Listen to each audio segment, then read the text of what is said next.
하나님의 말씀은 요한복음 1장 50절 요한복음 1장 50절에서 2장 12절까지입니다. 요한복음 1장 50절에서 2장 12절 한 절씩 교독하겠습니다. 예수께서 대답하여 이르시되 내가 너를 무화과 나무 아래에서 보았다 함으로 믿느냐? 이보다 더 큰 일을 보리라. 또 이르시되 진실로 너희에게 이르노니 하늘이 열리고 하나님의 사자들이 인자에 올라내리라 하는 것을 보리라 하시니라. 사흘째 되던 날 갈릴리 가나에 혼례가 있어 예수의 어머니도 거기 계시고 예수와 그 제자들도 혼례의 청함을 받았더니 포도주가 떨어진지라 예수의 어머니가 예수에게 이르되 저들에게 포도주가 없다 하니 예수께서 이르시되 여자여 나와 무슨 상관이 있나이까 내 때가 아직 이르지 아니하였나이다. 그의 어머니가 하인들에게 이르되 너희에게 무슨 말씀을 하시든지 그대로 하라 하니라. 거기에 유대인의 정결 외식을 따라 두세 통 드는 돌 항아리 6이 놓였는지라. 예수께서 그들에게 이르시되 항아리에 물을 채우라 하신즉 아기까지 채우니 이제는 떠서 연회장에게 갖다 주라 하시매 갖다 주었더니 연회장은 물로 된 포도주를 맛보고 또 어디서 났는지 알지 못하되 물 떠온 하인들은 알더라. 연회장이 신랑을 불러 말하되 사람마다 먼저 좋은 포도주를 내고 취한 후에 낮은 것을 내거든 그대는 지금까지 좋은 포도주를 두었도다 하니라. 예수께서 이 첫 표적을 갈릴리 가나에서 행하여 그의 영광을 나타내심에 제자들이 그를 믿으니라. 그 후에 예수께서 그 어머니와 제자들과 함께 가나안으로 내려가셨으나 거기에 여러 날 계시지는 아니하시니라. 아멘. 지난 몇 달 동안 요한복음의 서론이 날 수 있는 1장을 자세히 살펴보았는데요. 오늘부터는 2장의 말씀을 함께 보겠습니다. 사실 여기서 그 1장, 2장의 구호는 별 의미가 없습니다. 그래서 1장 50절에 그 예수님 말씀에 연결해서 2장을 읽을 필요가 있단 말이죠. 왜 그런가 하면은 51절에 보면은 하늘이 열리는 사건으로서 오늘 2장의 가나 혼인잔치를 시작으로 11장까지 7표적이 계속해서 연결해서 나오기 때문에 그렇습니다. 그러니까 이 요한복음뿐 아니라 모든 성경은 장절과 상관없이 읽는 게 중요해요. 원래 성경은 장절이 없죠.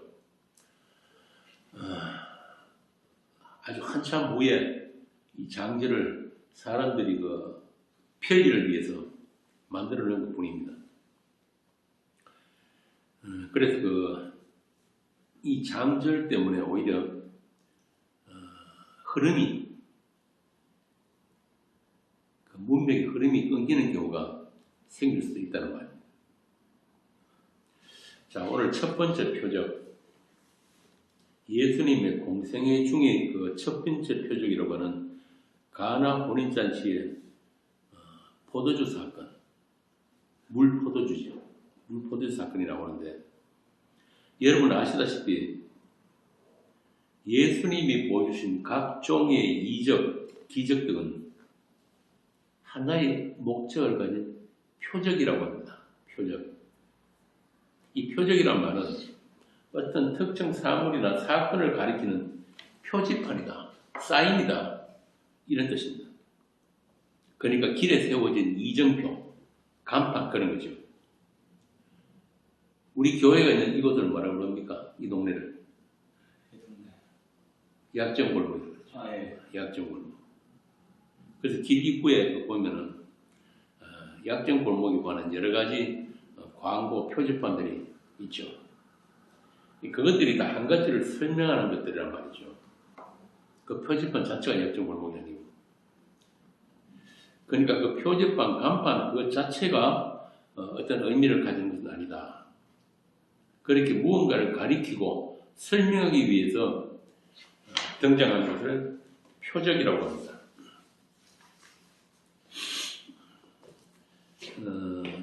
제가 이 표적에 대해서 먼저 그 설명을 드리는 것은 앞으로 우리가 보게 되는 여러 이적들, 그러니까 여러 가지 기적들, 그런 것 자체가 중요한 것이 아니다. 그것들은 그 자체로 어떤 의미가 있는 것이 아니라는 것을 먼저 알 필요가 있다 이 말입니다. 그만큼 우리가 그동안 세상 교회에서 잘못 배운 것들이 많다. 한마디로 세상에 그 관심을 가지는 것은 예수님 자체보다는 예수님이 일으키신 기적들, 또 예수님이 주실 수 있는 것들. 그런데 교회도 똑같이 그런 기적들이나 인간들의 필요, 또 어떤 그 초자연적인 현상, 이런 것에만 관심을 가지게 되면은 그건 교회라고 할 수가 없는 거예요. 그래서 우리가 이 성경에서 그 예수님의 이적들을 보면서 과연 이러한 그 이적들이 가리키는 것이 무엇인가? 바꾸어 말하면 하나님의 목적과 인간들의 목적이 어떻게 다른가를 우리가 볼 수 있어야 된다 이 말입니다. 대부분 세상 교회에 나오는 사람들이 다들 자기 목적을 가지고 하나님께 무언가를 구하기 위해서 교회에 나오다 보니까 그런 사람들이 이 성경을 읽게 되면 성경에 나타나 있는 여러 가지 기적들, 이적들에 대해서 눈이 번쩍 뜨이겠죠. 그런 것만 눈에 들어온단 말이에요. 거기다가 교회의 선생이라는 자들이, 목사라는 자들이 강단에서 가르치는 것도 그런 식으로 가르치죠. 할 수 있거든요. 무슨 말이냐. 믿는 자에게는 능치 못할 일이 없느니라. 뭐 이런 거. 이러다 보니까 어떻게 쓰든지 없는 믿음도 만들어가지고 나도 그런 기적 한번 체험해보고 싶다. 그런 사람들 많잖아요.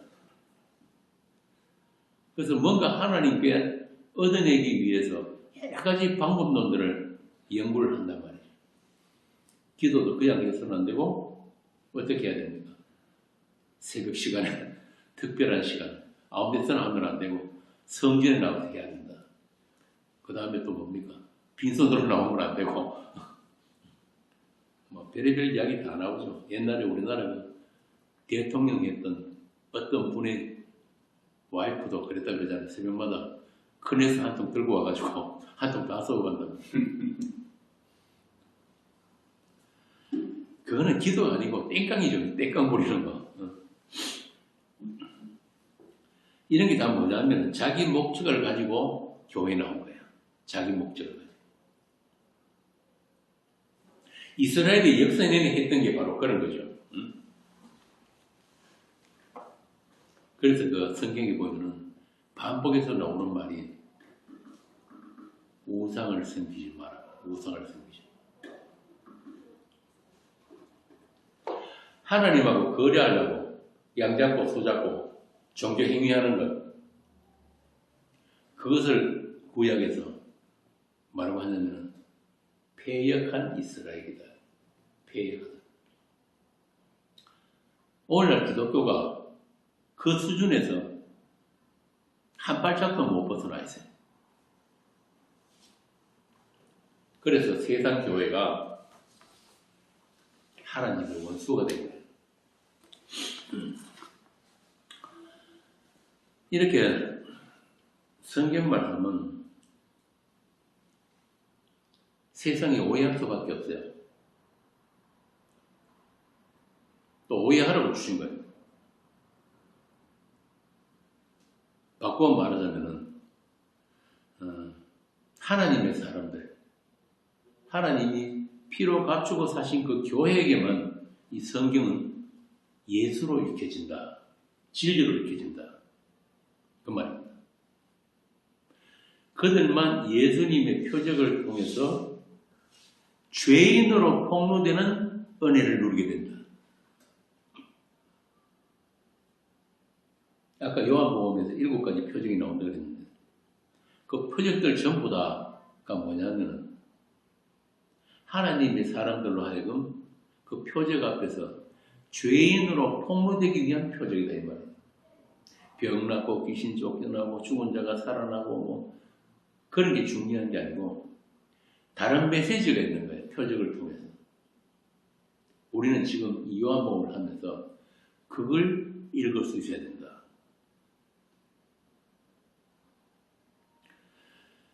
하나님의 사람들도 다 처음에는 자기 목적을 가지고 교회에 나옵니다. 그러다가 하나님의 사람들만 본의 아니게 주님이 일으키신 그 사건들에게 휘말려 들어간 거예요.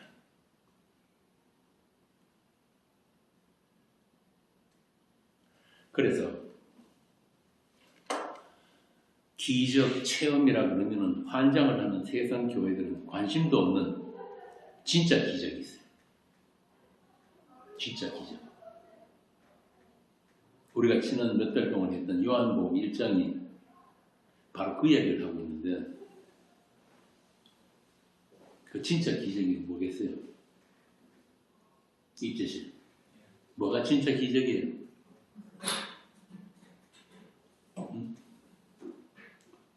이 몇 달 동안 1장을 했는데 이거 다 까먹었구나. 예수님. 응? 예수님. 인류 역사의 가장 큰 기적이 뭐냐 하면은 하나님이 이 땅을 다녀가신 사건이에요. 그보다 더 큰 기적이 없어요. 그래서 아까 우리가 처음에 본문 읽을 때 일본어 1장 51절부터 읽은 이유가 바로 그거란 말이에요. 51절에 예수님이 뭐라고 그럽니까? 하늘이 열렸다. 하늘에서 오신 그분이 이 땅을 오심을 해가지고 세상 오심을 해서 하늘이 열린 거야.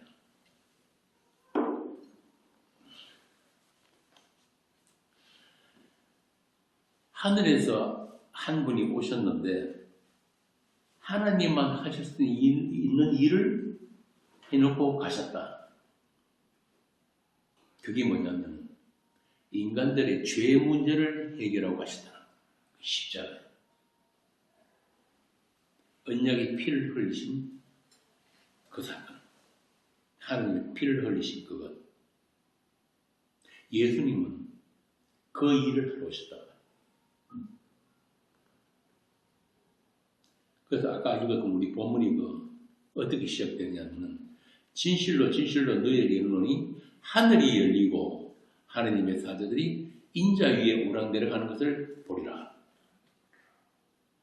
이렇게 예수님께서 하늘을 여신 사건, 완전히 닫혀있던, 완전히 이 세상에 차단되어 있던 그 하늘이 이제 예수님으로 말미암아 열리게 되는 그런 경천동지할 사건이 과연 무엇인지를 보여주시기 위해서 이 시간과 공간이라는 이 세상 속에서 그런 물리적인 법칙이 깨어지는 일들이 예수님으로 말미암아 생겨나기 시작했다. 그게 바로 오늘 가나의 고린도전부터 시작되는 요한복음이 7개의 표적인 거예요. 자, 다시 말씀드립니다.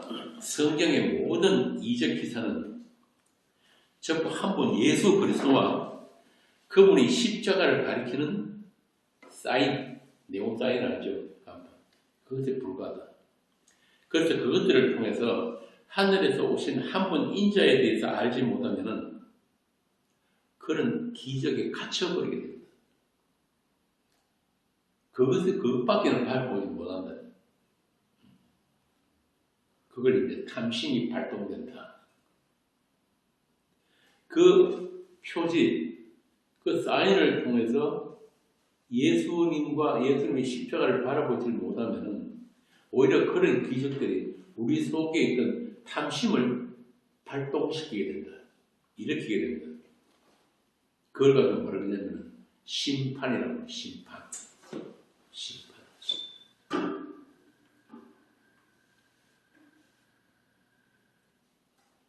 그래서 오늘날 세상 교회에서부터 이미 그 심판은 시작되고 있다. 그냥 주께서 간섭 안 하시고 그냥 내버려 두시면 보편적인 모든 인간들은 그러한 기적, 이적에만 정신이 팔리게 된다 이 말이에요. 그거 달라고 쪼르는 거예요. 전부 다 교회에서 모여가지고. 그런데 아까 말씀드린 대로 진짜 기적은 하나님께서 인자로 세상에 오신 것, 그것이 진짜 기적이에요.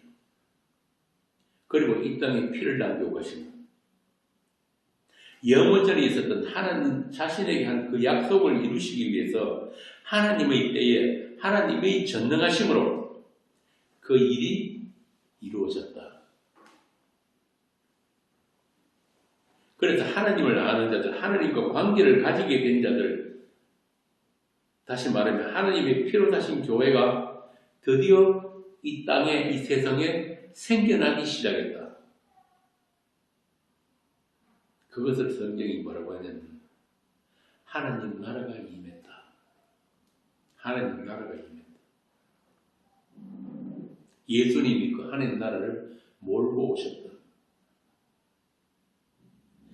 그러니까 그 하나님 나라가 누구란 말이에요? 예수. 그렇지. 예수님 하나님 나라야.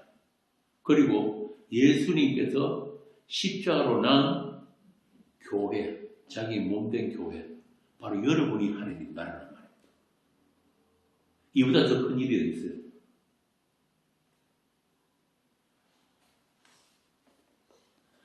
아까 우리 1장 50절을 보니까 내가 너를 무화과 나무 안에서 보았다 함으로 믿느냐? 이보다 더 큰 일을 보리라.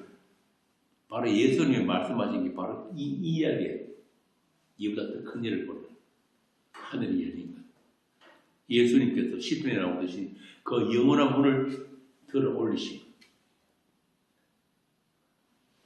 그러나 세상은 그 하늘에서 오신 분, 하늘 문을 여신 분을 알았다 몰랐다? 몰랐죠. 아무도 몰랐죠. 영접하는 이도 아무도 없었다. 심지어는 오늘 본문에 보니까 그를 낳은 어머니조차도 예수님에 대해서 오해한 거예요. 그래서 예수님 보고 포도주 떨어졌습니다.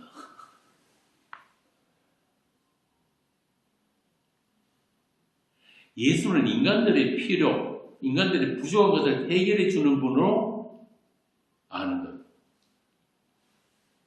이게 바로 하늘에서 오신 그분과 세상과의 단절이에요. 단절.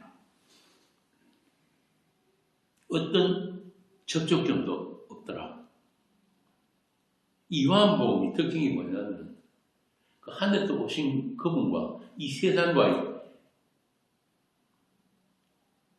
완전한 단절, 그리고 충돌. 그게 지금 1장부터 시작해가지고 21장까지 계속되는 거예요. 그걸 보여주고 있는 게 요한복음이에요.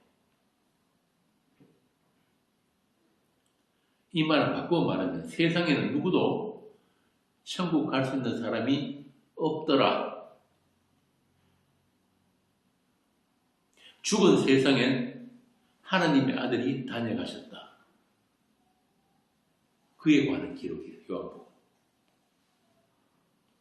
그래서 우리가 오늘 하는 2장부터 11장까지 여러 가지 그 표적들이 있고 난 다음에 그것들이 보여주시고 난 다음에 그것들을 본 사람들이 어떻게 오해를 했는가.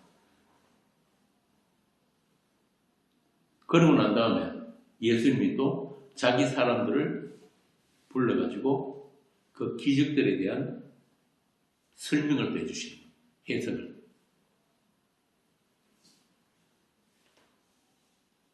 그렇지만 그때까지만 해도 예수님이 부활하시고 다시 오셔서 성령을 보내주시기 전까지만 해도 그 직접 예수님에게 설명을 들은 그들조차도 잘 이해를 못했다는 거예요. 몰랐다. 참 예수님이 많이 답답하셨겠죠. 그죠? 요한복음 8장 한번 읽어봅니다.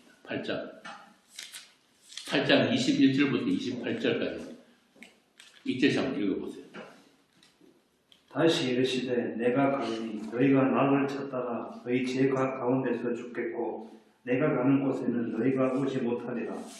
유대인들이 이르되 그가 말하기를 내가 가는 곳에는 너희가 오지 못하리라 하니 그가 자결하려는가.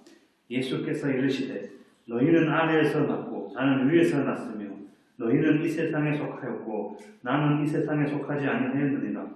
그러므로 내가 너희에게 말하기를 너희가 너희 죄 가운데서 죽으리라 하였노라. 너희가 만일 내가 그인 줄 믿지 아니하면 너희 죄 가운데서 죽으리라. 그들이 말하되 내가 누구냐. 예수께서 이르시되 나는 처음부터 너희에게 말하여 온 자니라. 내가 너희에게 대하여 말하고 판단할 것이 많으나 나를 보내신 네가 참되심에 내가 그에게 들은 그것을 세상에 말하노라 하시되 그들은 아버지를 가리켜 말씀하신 줄을 깨닫지 못하더라. 거기까지. 대화가 아니죠. 예수님이 말씀하시는 것과 예수님 앞에 서 있는 사람들, 유대인들, 바리새인들하고는 같은 말을 쓰는데, 같은 아람어를 쓰고 히브리어를 쓰는데도 대화가 안 된다.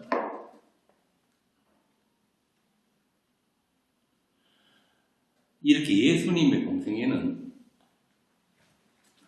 오직 아버지와의 그 약속의 성취를 위해서 십자가를 향하는 그 외길, 그걸 보여주시는 거예요. 그 길을 혼자 묵묵히 가시면서 하늘에서 오신 그분과 세상 땅의 사람들과의 단절, 불통, 충돌, 이걸 보여준단 말이에요. 그래서 그런 충돌의 사건들이 마침내 드디어 임계점에 도달한 것이 골고다의 십자가예요. 자, 이런 큰 그림 속에서 이 전체 맥락을 읽으면서 오늘 본문을 우리가 우리 본문 안에 있는 그 예수님을 볼 수 있어야 되는 거예요. 그러니까 언약의 십자가라는 창을 통해서 오늘 본문의 가나 혼인잔치가 어떤 말씀의 사건인지를 우리가 하나씩 살펴봐야 합니다. 그래서 이제 우리는 가나 혼인잔치에 모인 사람들과 다른 안목을 가졌기 때문에 그 당시에 가나 혼인잔치의 그 사람들은 그들의 관심은 포도주밖에 없었지만 이제 우리는 이 가나 혼인잔치의 포도주가 무엇을 의미하는지를 우리는 이제 알아버린 사람들이잖아요. 그래서 이 첫 번째 표적을 통해서 나타난 예수님의 영광에 대해서 우리가 볼 수 있고 또 나눌 수 있어야 합니다. 그들처럼 예수님과 어떤 벽이나 오해가 있어서는 안 된단 말이죠. 예수님이 지금 우리 이재 씨한테 이제 내가 니하고 무슨 상관이 있느냐 그랬더니는 그 진짜 이건 큰 문제가 되는 거예요. 이제는 그분이 다 이루신 그 언약의 결과물, 그 십자가의 다 이루심을 선물로 담아가지고 오신 성령이 이제 우리 안에 있으니까 우리가 다 그분과 한 몸 된 교회이기 때문에 예수님이 말씀하신 것 그리고 이 가나 혼인잔치에서 보여주는 것들을 우리가 그 진의를 알 수 있어야 한단 말이에요. 자, 그러면 이제 다시 본문으로 돌아가서 그 혼인잔치 현장으로 한번 가봅시다. 이 유대인들의 그 혼인잔치라는 것은 보통 일주일, 길면 2주일까지 한다고 합니다. 그래서 아마도 여기 혼인 잔치에 참석하셨다는 말은 이거 가나안 그 지역부터가 예수님 사시는 동네에서 그리 멀질 않아요. 그래서 아마도 친척의 혼인 잔치가 아닌가 보통 그렇게 이야기를 하는데 예수님 어머니 마리아도 참석하고 제 아들도 함께 참석한 것을 보면은 아마 그런 잔치일 것이다. 하여튼 이 유대인들의 혼인 잔치에는 빠지면 안 되는 게 뭐냐면 포도주예요, 포도주. 제라도 사람들 잔치에 빠지면 안 되는 건 뭡니까? 송 교사님. 홍어 사먹이잖아요. 그런데 이 유대인들 잔치에 진짜 없으면 안 되는 게 포도주예요. 그런데 이 포도주가 떨어져 버렸단 말이에요. 참 큰일 났어요. 아직 잔치 끝나려면 한참 있어야 되는 것 같은데. 오죽했으면 예수님 어머니가 예수님한테 부탁을 다 하겠습니까? 이런 걸 요즘 말로 하면 아들 찬스라고 하나. 아들 찬스. 이런 기회에 이 마리아는 알잖아요. 이 아들 예수가 보통 사람이 아니라는 걸 안단 말이에요. 성령으로 되었으니까. 그래서 이 자기 아들을 사람들 앞에 나타내 보이고 싶어. 예수님 형제들도 마찬가지입니다. 예를 들어 7장님 뒤에 가보면은 이제 이스라엘 명절이니까 당신이 예루살렘으로 가서 당신을 사람들 앞에 나타내 보내세요. 그런단 말이에요. 형, 덕 좀 보겠다는 거예요. 그러니까 1차적으로 예수님을 낳은 어머니 마리아부터 예수님과의 어떤 벽이 있는 거예요. 벽이, 단절이. 그게 바로 오늘 본문에는 3절과 4절 말씀이에요. 3절도 뭐라 그럽니까? 포도주가 떨어진지라 예수의 어머니가 예수에게 이르되 저들에게 포도주가 없다 하니 예수께서 이르시되 여자여 나와 무슨 상관이 있나이까? 내 때가 아직 이르지 아니하니.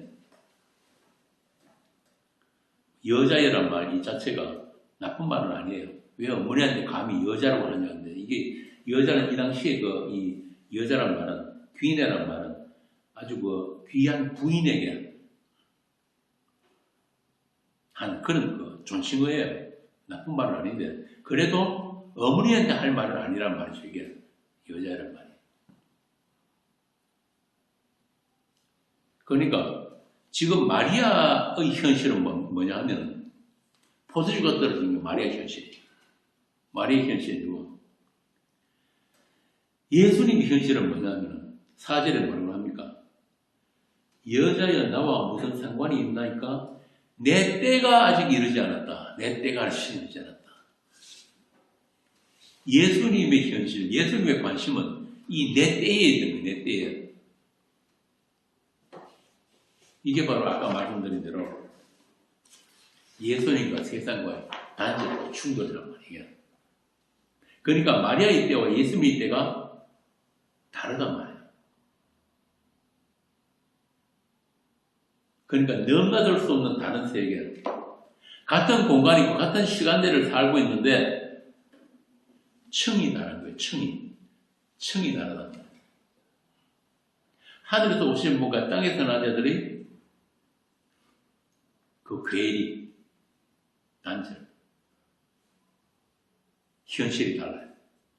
이 똑같은 내용이 7장에도 나오는데 7장 2절 한번 봅시다. 7장 2절부터 10절까지 읽제시 한번 읽어보세요. 유대인의 명절인 초막절이 가까운지라 그 형제들이 예수께 이르되 당신이 행하는 일을 제자들도 보게 여기를 떠나 유대로 가소서. 스스로 나타나기를 구하면서 묻혀서 일하는 사람이 없나니 이 일을 행하려 하거든 자신을 세상에 나타내소서 하니 이는 그 형제들까지도 예수를 믿지 아니함이로라. 예수께서 이르시되 내 때는 아직 이르지 아니하였거니와 너희 때는 늘 준비되어 있느니라. 세상이 너희를 미워하지 아니하되 나를 미워하나니 이는 내가 세상의 일들을 악하다고 증언하니라. 너희는 명절에 올라가라. 내 때가 아직 차지 못하였으니 나는 이 명절에 아직 올라가지 아니하노라.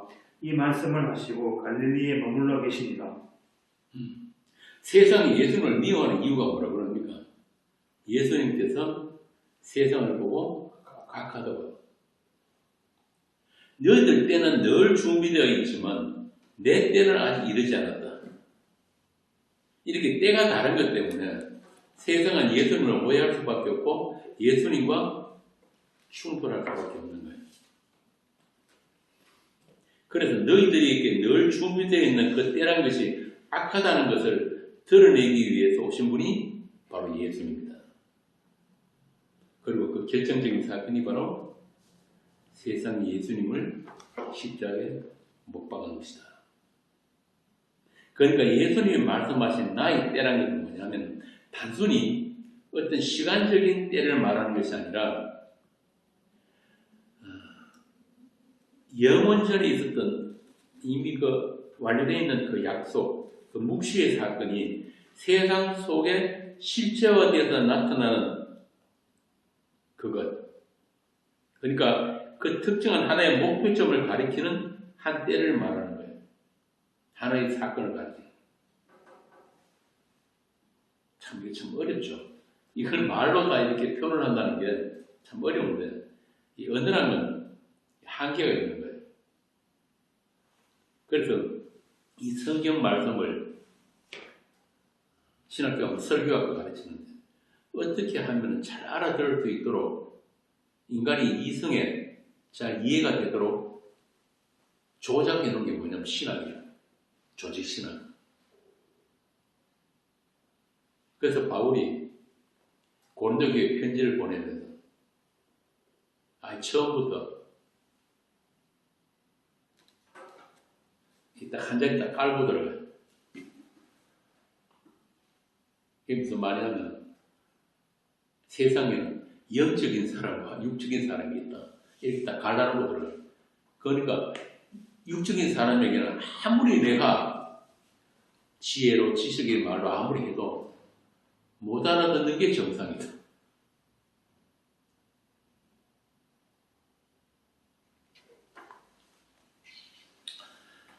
자, 그래서 복음이라는 건 모든 사람에게 이해가 되고 또는 사람들을 설득해서 가르치는 게 아니다.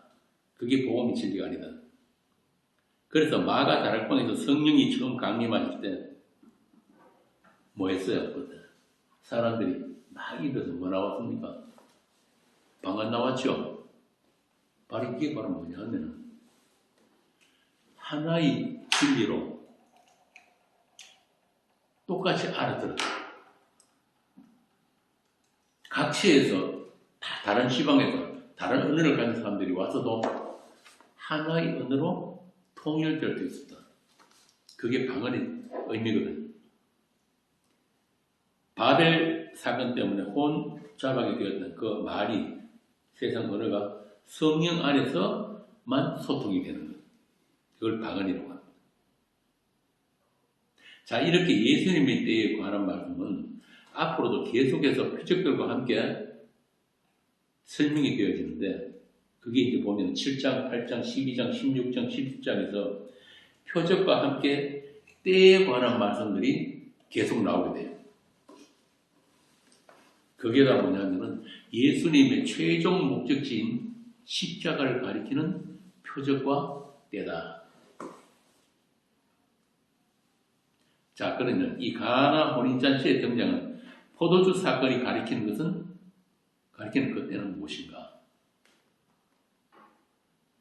먼저 우리가 이 포도주에 대해서 성경이 어떻게 이야기하는지를 좀 알 필요가 있어요.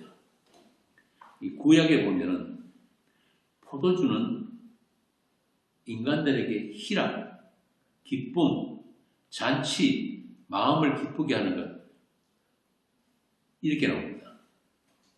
그래서 가나 이 혼인잔치에서 포도주 사건이 이 첫 번째 표적으로 등장하는 것은 어떤 의미가 있느냐? 우리의 참된 희락을 우리가 잔치집에서 마시는 그런 포도주가 아니라 예수님의 피가 부어진 자들이 성령 안에서 맛보게 되는 참된 기쁨이다.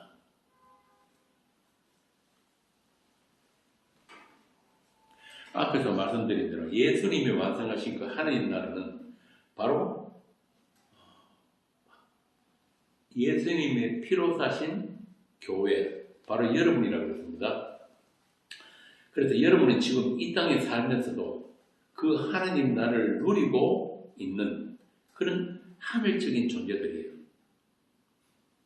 그러니까 예수님이 이 땅에 오셔가지고 세상과의 그 불통, 단절, 충돌이 있었던 것과 마찬가지로 여러분도 똑같이 그런 세상과의 단절을 맛보고 경험하고 그러는 가운데서 세상이 알지 못하는 하나님 나라의 그 기쁨, 하나님 나라의 혼인잔치를 잠깐씩 이 땅에서부터 누리게 되는 거예요.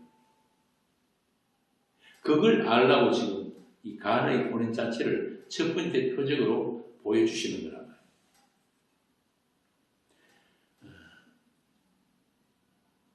바울이 뭐라 그럽니까?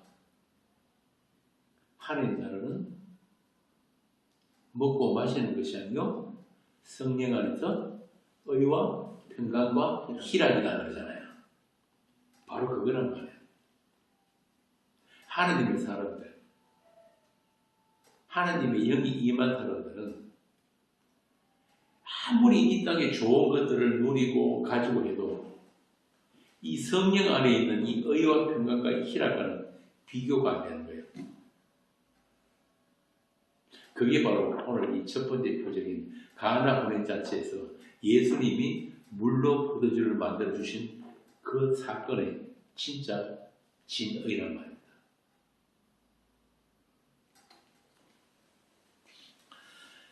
그렇게 이 땅에서부터 하나님 나라를 살고 있는 사람들이 하늘잔치, 어린 양의 혼인잔치의 기쁨을 누릴 수 있는 자들이고, 이 가나의 혼인잔치 역시 포도주가 채워져서 그들의 기쁨이 회복되는 것이 아니라 예수 그리스도의 보혈이 부어져야 참된 혼인잔치라는 것을 보여주는 하나의 모형이었다 이 말입니다.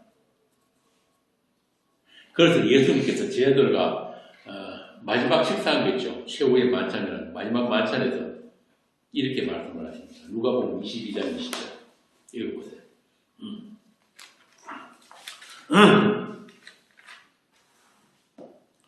저녁 먹은 후에 잠도 그와 같이 하여 이르시되 이 잔은 내 피로 세우는 새 언약이니 곧 너희를 위하여 붓는 것이라. 이렇게 너희들에게 필요한 것은 그렇게 마시는 포도주 그게 아니고 예수님의 피가 부어져야지 하나님의 형상으로 지음받은 아들로 완성이 된다.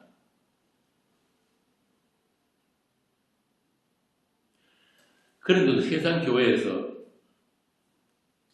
모이면 구하는 게 뭡니까? 포도주 달라는 거잖아요. 예수님 피는 우리 처음에 교회 나오고 세례받고 할 때 다 맞았으니까 이제 우리가 필요한 것도 좀 주세요. 거기다가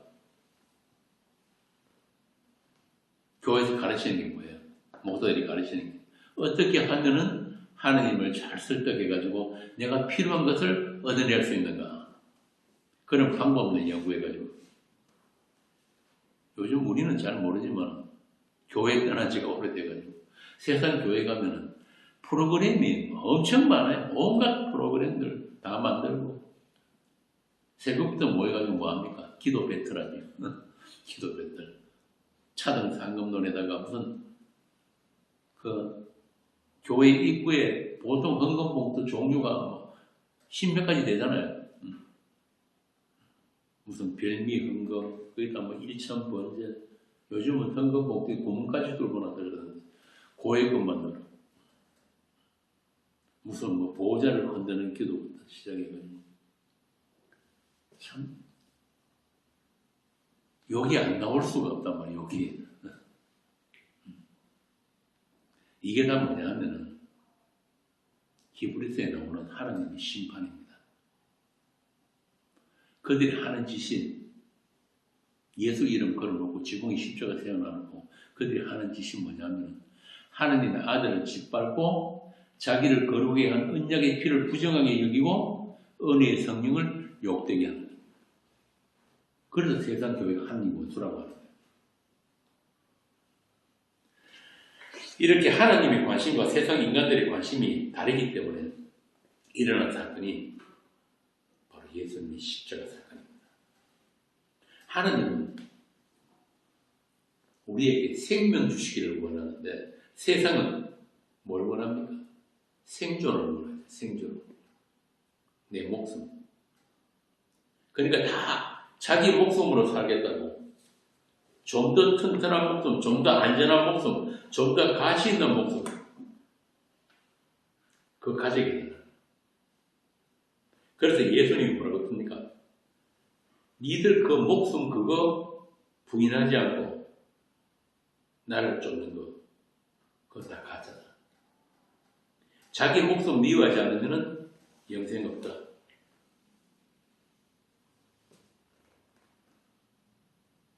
그러니까 우리가 우리 사람들을 보고 세상을 보는 것과 예수님이 이 세상을 보시는 것은 완전히 다른 거예요. 존재도 아닌 것들이 존재인 척 하는 거.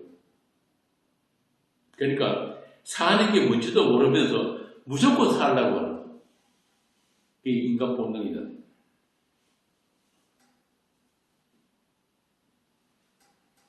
그게 바로 뭐냐면 선악과의 독성이다. 그래서 이 성경이 말하는 구원은 단순히 죄만 씻어가지고 천국 넣어주는 걸 구원이라고 그러잖아요. 살았다고 착각하는 죽은 흙들에 하나님의 피가 부어져가지고 새 생명으로 사는 걸 구원이라고 합니다. 새 창조. 그러니까 쉽게 말하면 우리 지금 이 목숨, 이 몸 가지고는 천국 못 간다. 고린도전서에 나오잖아요. 부활장 15장에 보면은 하늘의 형상이 따로 있다. 그래서 앞서 말씀드린 대로 예수님이 세상에 오신 것은 세상 사람들을 잘 설득하고 가르쳐가지고 구원받게 하려고 오신 거 맞나요? 아니죠. 그죠? 현대 신학자들이 말하는 그런 거 많이 구원론이 아니란 말이에요. 인간들은 잘 가르치고 잘 설득하면 하나님이 인정할 수 있는 그런 착한 사람이 될 수 있는 게 아니란 말입니다. 그래서 예수님이 오신 것은 우리를 잘 가르쳐가지고 잘 설득하고 토닥토닥 해가지고 천국 보내주려고 오신 게 아니라 왜 니들은 구원받을 수 없는지를 보여주러 오신 거예요. 그게 십자가 사건이에요. 하늘에서 오신 그분을 세상이 합심해가지고 십자가에 못 박아 죽여버렸단 말이에요. 왜? 저 인간이 있으면 우리가 전부 다 뭐로들 폭로됩니까? 다 죄인으로, 구원받을 수 없는 죄인, 다 죽은 자로 폭로가 되니까 저 인간 하나만 사라져 주면은 우리 인간들이 세상 사는데 별 문제가 없겠다. 우리 인간들이 행복해질 수 있는 거예요. 저 예수가 사라져요. 그래서 예수님은 하나님을 떠난 어떤 피조물도 존재일 수가 없다. 땅에서 난 너희들은 하늘나라 못 간다. 그 얘기를 하신 거예요. 그런데 자꾸 내 이 몸 가지고 내 목숨 길게 연장해가지고 재생해가지고 영원히 살아보겠다는 그 탐심, 그걸 부활이라고 영생이라고 잘못 가르치는 게 오늘 세상 교회란 말입니다. 다시 말하면 천국은 내가 가는 천국이 아니에요.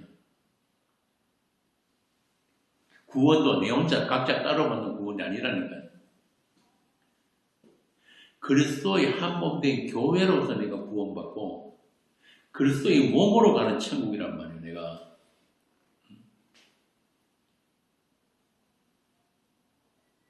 그 얘기를 해야 되는데 그 이야기 안 하고 전부 다 뭐라 그럽니까? 십자가 이야기, 복음 이야기 하면은 아니 성경에는 부활도 있고 온갖 각종 축복도 있고 천국 이야기도 있는데 왜 자꾸 그 십자가만 이야기하냐고. 저기 저 뭡니까? 저기 전라도 가니까 사람들 길 물으니까 전부 다 저기 그러던데 저기 저 강원도 저 뭡니까? 춘천 무슨 교회 거기 가면 부활교회 있는 교회 있잖아요. 그런 이단만 아니고 이 땅의 대부분 교회가 다 그렇게 오해를 하고 있단 말이에요. 지금도 예수님이 다녀가신 지금도 예수님에 대해서 오해하고 생명에 대해서 오해하고 부활에 대해서 오해하고 축복에 대해서 오해하고 하나님 나라에 대해서 오해하고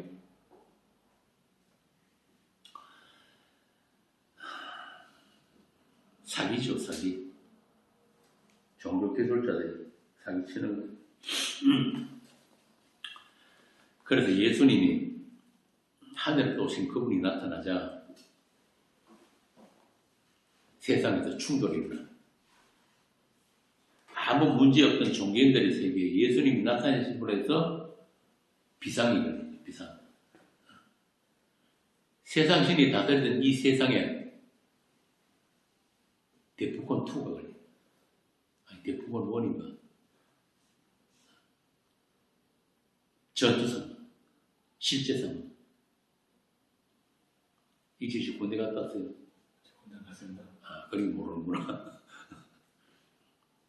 이게 그 구약에서부터 말씀하신 그 여호와 전쟁의 실제 상황이란 말이야.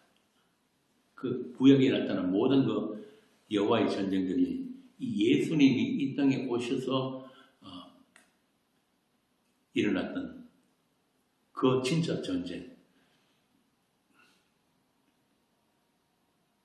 그 여호와의 전쟁의 실체로서 오신 분이 예수님이다. 그리고 그 결과물이 십자가의 승리다. 자, 그렇다면 그분이 영이 임한 교회는 어때야 되는가? 교회가 왜 세상 속에 존재해야 하는가? 교회의 존재 이유, 그 정체성이 뭐냐?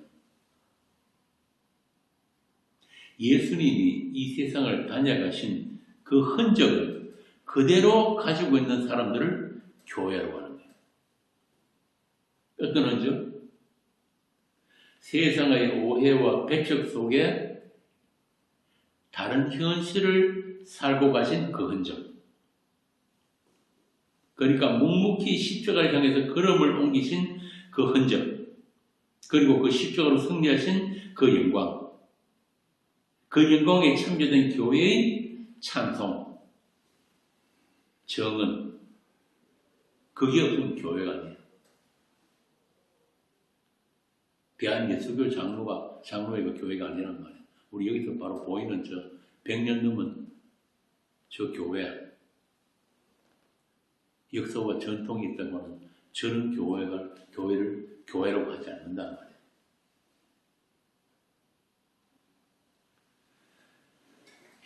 그러면 교회가 그 흔적이 있다, 그 정은이 있다는 말은 뭐냐?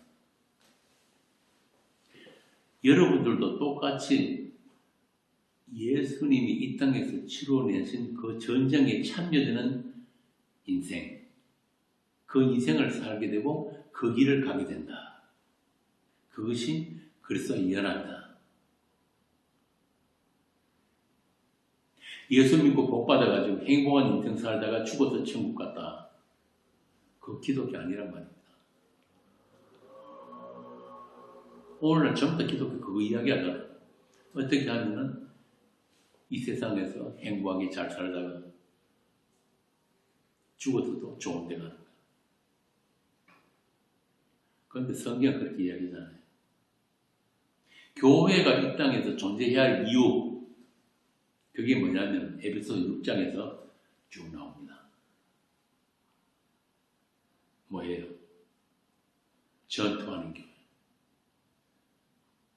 그리고 그 전투를 위해서 전투 장비들까지도 하나님께서 다 챙겨주셨다. 에베소서 6장 10절에서 11절 한번 읽어보세요. 하나님의 전신갑주 나옵니다. 6장 10절에서 11절. 끝으로 너희가 주 안에서와 그 힘의 능력으로 강건하여지고 마귀의 관계를 능히 대적하기 위하여 하나님의 전신갑주를 입으라. 우리가 상대하는 것은 꼴 같지 않은 그런 이단들, 그런 정도가 아니에요. 교회 문 앞에 신천지 출입금지 붙여놓는 거, 그런 거 이야기하는 게 아니란 말이에요. 이 어둠이 세상 주관자, 마귀의 계획에 악한 영들과의 싸움이다. 바꾸어 말하면 말의 전쟁이에요. 말의 전쟁. 말이 곧 영이니까. 예수님 그랬잖아요. 내가 하는 말이 영이고 생명이다. 깨끗하고 정직한 그 하늘의 언어, 복음의 진리를 결코 양보하거나 타협하지 않는 것. 이게 우리가 인생을 살면서 치러내야 될 전쟁이에요. 거짓되고 더러운 악한 말들과의 전쟁. 이런 전투를 통해서 우리가 주님의 남은 고난에 동참하게 되었다. 베드로전서 2장 21절. 읽어보세요. 베드로전서 2장 21절. 이를 위하여 너희가 부르심을 받았으니 그리스도도 너희를 위하여 고난을 받으사 너희에게 본을 끼쳐 그 자취를 따라오게 하려 하셨느니라. 예수님의 자취를 따라오게 하셨다. 우리가 부르심을 받은 목적이 바로 그거란 말이에요. 고린도서 같은 말씀입니다. 고린도서 1장 제가 읽어볼게요. 1장 24절. 나는 이제 너희를 위하여 받는 괴로움을 기뻐하고 그리스도의 남은 고난을 그의 몸된 교회를 위하여 내 육체에 채우노라.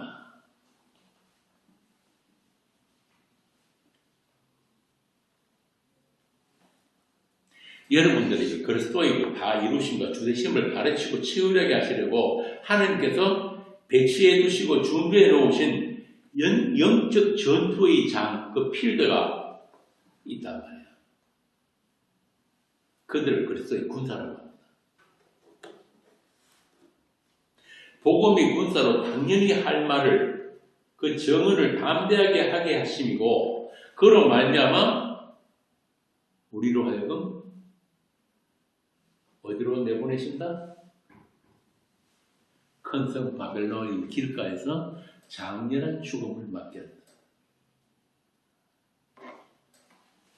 그 죽음을 위해서 부활의 생명 안에 있는 우리가 날마다의 작은 죽음을 경험하게 된다. 이게 바울의 고백이에요. 그것이 바로 하나님의 세심한 돌보심이고 졸지도 주무시도 않으시면서 눈동자처럼 보살피시는 것이 다 우리를 은혜로 죽이시는 손길이다. 하나님의 은혜로 우리를 죽여가시는 손길이다. 그 죽음 안에 있는 생명을 누리게 하는. 그러니까 그 손길, 그 사랑 안에서 잘 죽으면 된단 말이에요. 자꾸 안 죽고 살려고 그러지 말고. 계시록 14장 13절을 읽어보세요.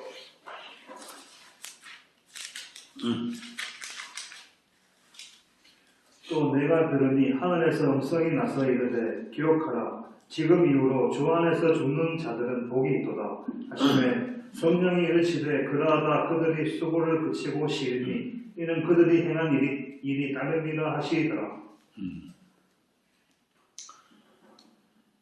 우리도 세상과 조금도 다를 게 없는 죄인인데 내가 어떻게 세상과 다른 것을 보게 되었고 다른 것을 듣게 되었나? 나밖에 모르고 나만 살아고 내 영광을 위해서 사는 내가 어떻게 죽어 계심을 알았을까? 우리 이계시같이 죽어 계시는구나.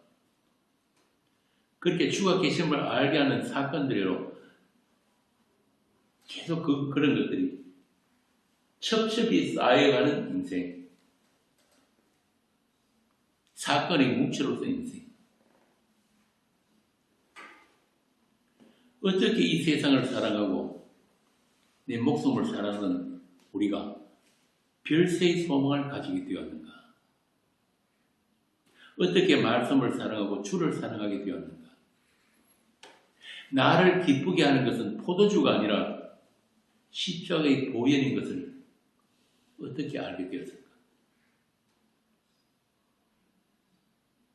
주님이 여러분들이 필요한 포도주를 채워주셔서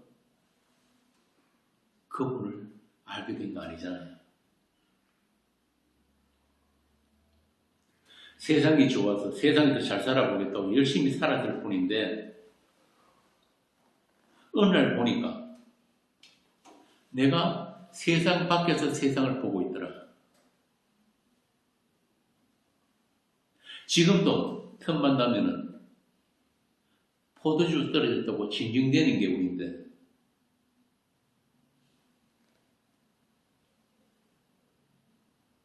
이재 씨도 그런 거 있죠. 코로나 걸리고 아프고 아버지 치매 걸리고 공부하기 힘든 일하고 그렇게 살다 보면 불만을 가질 수밖에 없어요. 왜 내 인생은 이렇게밖에 못 사는가? 그런데 주님께서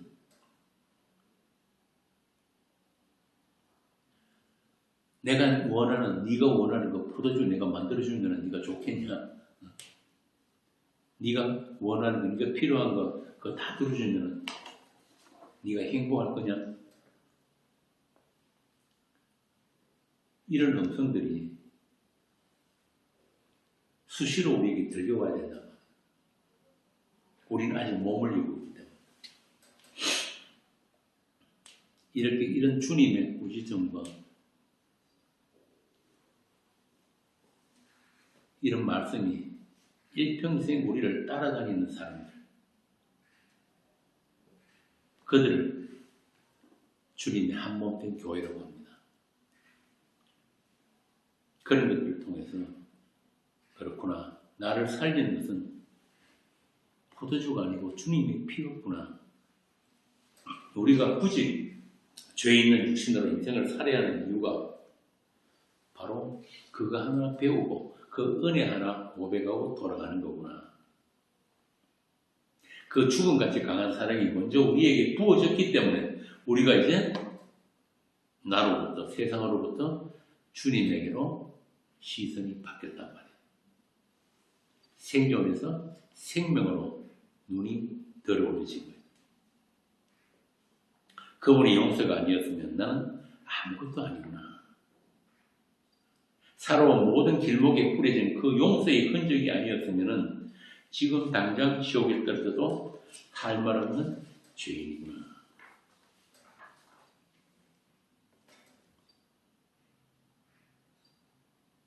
왜 저 같은 죄인을, 왜 저 같은 창녀를, 왜 저 같은 문둥병자를 주님이 사랑하셨습니까? 그거 알아가는 거예요. 평생토록.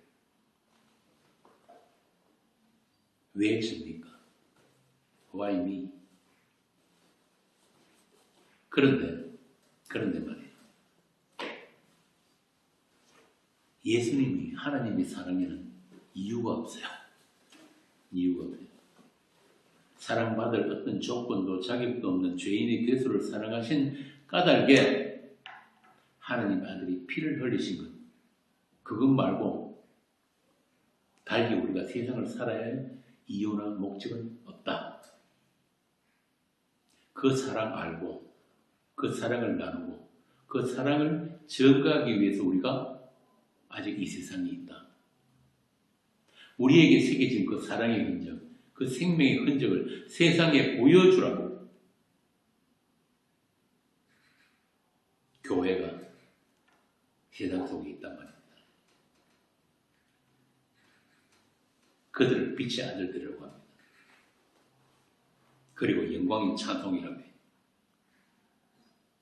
그래서 이제는 여러분들도 세상이 달라고 하는 그 포도주 대신에 천국 잔치의 기쁨을 사람들에게 나누어 줄 수 있는 그런 작은 예수들이 되어야 하는 거예요.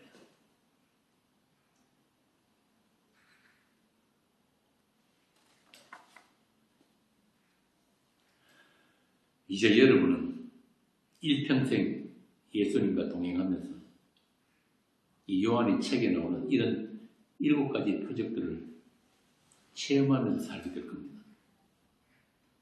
아무도 돌봐주지 않는 그런 38년 된 병자 같은 나에게 손을 내미신 그분을 만나고 또 그분을 자랑하게 될 것이고, 보리떡 5개, 물고기 2개로 배불리 먹이시는 그 예수님이 주신 그 진짜 양식, 그것에 대해서도 나누게 될 것이고, 마침내 죽은 나사로를 불러내시는 그분의 음성을 듣게 될 것입니다.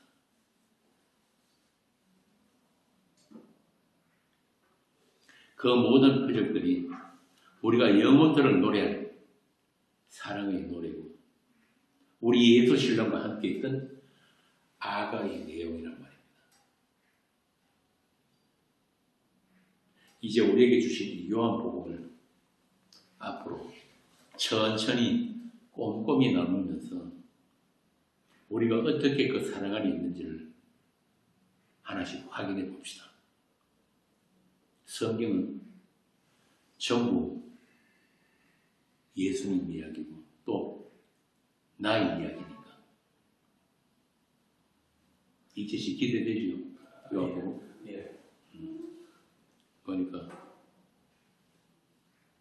토요일날 술 많이 마시지 말고 교회 빠지지 말고 나오라고.